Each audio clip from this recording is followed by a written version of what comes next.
ini pun telah pun dimaklumkan tergolong dalam antara 17 buah negara yang memiliki kepelbagaian biologi pada tahun 1998. Kalau daripada segi kedudukan dan juga kumpulan 17 buah negara yang memiliki kepelbagaian biodiversiti ini, satu kedudukan yang bolehlah kita banggakan. Tetapi dalam pada waktu ini dan melihat kepada, kalau nak bandingkan dengan China, di awal tadi telah pun diumumkan dan juga telah pun dikongsikan bagaimana presidennya telah pun berjanji untuk menyalurkan satu dana yang cukup besar untuk usaha-usaha memperkasakan biodiversiti di peringkat antarabangsa. Untuk Malaysia, di mana sebenarnya kedudukan kita selain pada kita melihat kepada kelebihan kita diletakkan dalam 17 buah negara yang kaya dengan pelbagai biodiversiti ini, tetapi dalam usaha untuk memperkukuhkan ataupun memelihara dan juga memelihara biodiversiti, di mana sebenarnya kedudukan kita? Saya sebenarnya sangat tertarik dengan perkongsian daripada rakan kita Zhang Hong tadi, sebab kebanyakan apa yang diperkatakan itu juga berada di Malaysia, seperti peribahasa, puisi dan sebagainya yang ada dalam tradisi masyarakat Malaysia itu banyak menggunakan pendekatan daripada apa yang ada di sekeliling kita. Dan dalam konteks perkongsian Zhang Hong tadi berkenaan dengan panda, ya betul, Malaysia merupakan satu negara yang mempunyai perjanjian bersama kerajaan China yang bersama-sama menjalankan usaha konservasi untuk pemeliharaan panda, dan memang usaha China dalam naik taraf status panda daripada terancam kepada tidak terancam itu sangat luar biasa dalam konteks marketingnya, dalam konteks pemasaran, dalam filem, karakter, komik dan sebagainya. Itu satu perkara yang perlu kita pelajari dan ambil sebagai satu contoh yang baik. Dalam konteks keadaan semasa di Malaysia, seperti mana yang Zhang Hong kongsikan tadi, kita juga mempunyai kawasan lindungan yang baik. Sebagai contoh, kita ada lebih kurang 500 kawasan lindungan yang dikategorikan sebagai taman negara, taman negeri, rezerv hidupan liar ataupun hutan simpan kekal dan lain-lain. Dan luasnya juga agak besar dengan 4 juta hektar ekosistem daratan dan 1.5 juta hektar ekosistem lautan. Dan saya percaya mungkin angka ini sebenarnya lebih tinggi daripada apa yang disebutkan pada hari ini berdasarkan pelaporan agensi yang mungkin lebih terkini. Dan ini satu perkara yang baik. Kita juga mempunyai pelan-pelan pemeliharaan yang berfokuskan kepada spesies, seperti pelan pemeliharaan harimau Malaya di peringkat kebangsaan, contohnya di Jabatan Penghilitan, pelan pemeliharaan tapir, gajah dan lain-lain. Dan ini satu perkara yang menunjukkan bahawa Malaysia juga menunjukkan komitmen dan juga kemahuan untuk membuat satu perubahan yang positif pada konservasi biodiversiti. Cuma saya nak tambah tadi berkenaan dengan COP15. Ini merupakan satu perkara yang bagi saya peluang yang baik, kerana kita mampu menilai adakah sasaran biodiversiti dan juga sasaran tadi berkenaan pembiayaan. Kerana betul Malaysia dalam negara yang mempunyai kepelbagaian biodiversiti yang tinggi, iaitu dipanggil sebagai biodiversity hotspot.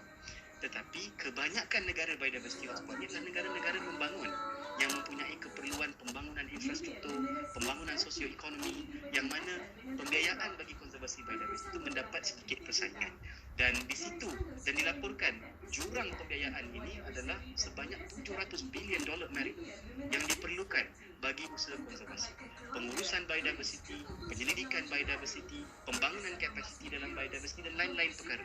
Jadi pengumuman oleh Presiden China tadi berkenaan dengan dana satu perkara yang amat positif dan menunjukkan contoh yang baik kepada negara-negara maju yang lain.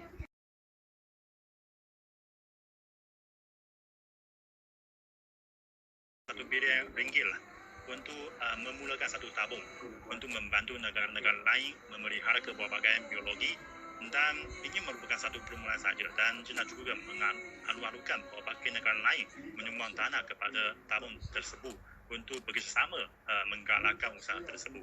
Dan selain itu ada juga beberapa hal yang cukup menggalakkan diumumkan oleh Presiden Xi dalam ucapannya, termasuk kita sudah secara rasmi membuka 5 taman negara di China, dan dulu sudah ada beberapa taman peringkat negara di operasi secara uji coba di China.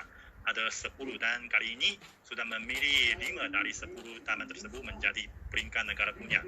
Dan sebenarnya dia masing-masing ada mewakili satu keistimewaan di tempatan. Macam kalau di Sichuan ada satu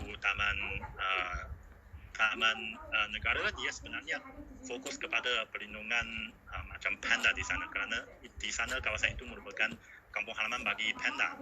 Dan selain itu kita pun juga boleh lihat kalau Presiden Xi kali ini tegaskan untuk menggalakkan perlindungan kepada kepelbagaian biologi. Kita perlu berusaha untuk menggalakkan pembangunan ekologi, pembangunan hijau dan juga mengutamakan kepentingan kaum manusia supaya kaum manusia juga boleh mendapat faedah dari perlindungan itu alam sekitar. Dan juga satu lagi iaitu kita perlu menggalakkan hal ini berdasarkan undang-undang antarabangsa. Dan saya rasa ini sebenarnya sudah memberikan hasrat yang cukup besar dari pihak China untuk menggalakkan hal ini.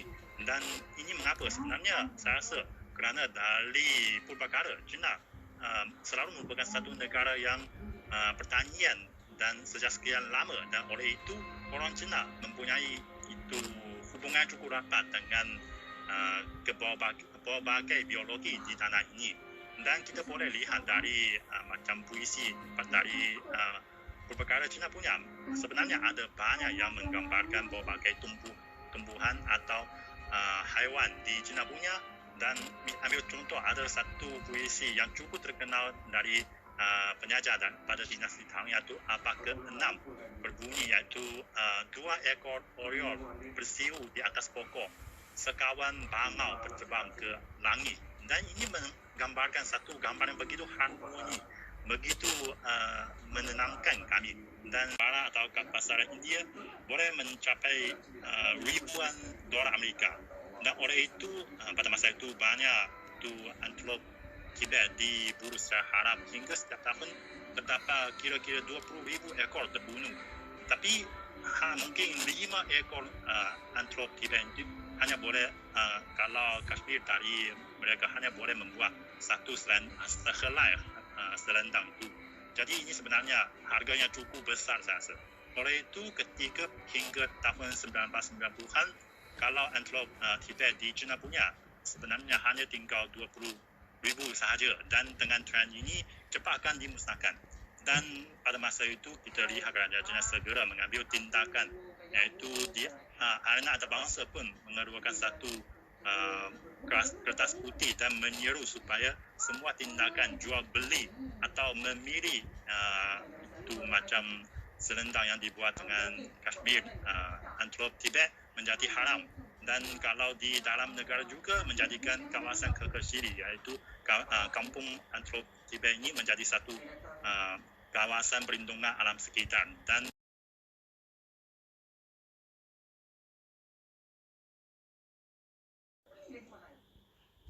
pasti kita tahu nilainya nak buka sampah kan. Faham. Tapi cinta tu tak boleh kita tolak. Tapi cinta tu kita kena korban kita punya ego, korban kita punya rasa marah tu, barulah hero namanya.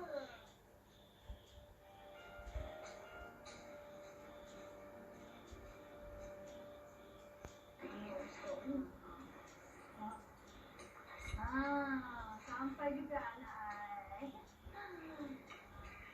Itu sayang. Mimi nak kenalkan. Yang ini Aunty Mazia. Datin Mazia. Yang ini Aunty Lee. Datin Lee. Inilah anak I, Hana Aralin. Cantik. Bagi yang ni cerita nak cepat. Kata orang Melayu ni datang lambat sikit. Malah tak apalah. Hari ni Umi nak kenalkan dengan korang Umi. Selama ni dia tak pernah pun nak kenalkan anak dia kat kami. Setiap warga dan juga setiap rakyat ada tanggungjawab masing-masing. Sebagai contoh, akademia yang ada di universiti tidak harus memfokuskan pada penerbitan kertas penyelidikan. Kita harus turun ke padang. Kita harus bekerjasama bersama dengan agensi. Dengar masalah di lapangan. Dapatkan penyelesaian secara bersama. Bukan hanya memfokuskan mengenai KPI yang ada di universiti. Termasuk juga agensi. Agensi kalau kita lihat berkaitan biodiversity ini, ada pelbagai kementerian. Kita ada Kementerian Tenaga Sumber Asli, Kementerian Air dan Alam Sekitar, kita ada mungkin MOSTI dan juga Kementerian Pengajian Tinggi terlibat dalam beberapa perkara. Perlu ada satu penyelarasan dibuat untuk memastikan pembiayaan konservasi ini dicapai dengan lestari. Supaya apa-apa pembiayaan yang diberikan sama ada kepada universiti ataupun kepada agensi mencapai matlamat asal, bukan hanya untuk menerbitkan kertas penyelidikan tetapi menyumbang kepada polisi dan pelaksanaan usaha konservasi. Dan bila kita lihat bagaimana nak kita sinergikan akademia dan juga mungkin pihak agensi, termasuk juga entiti swasta, syarikat-syarikat industri, mereka mempunyai tanggungjawab sosial untuk membantu usaha konservasi. Sebagai contoh, saya berikan contoh mudah dalam konteks pembiayaan, dana pendidikan ataupun dana usaha konservasi. Apabila pihak swasta memberikan peruntukan dana kepada universiti, mereka diberikan pengecualian cukai. Di UTHM contohnya, kita berikan pengecualian cukai berganda. Diberikan RM50,000, kita bagi RM100,000 pengecualian cukai. Jadi itu win-win situation untuk keperluan dana dan juga entiti swasta. Dan kita ada elemen terakhir, komuniti.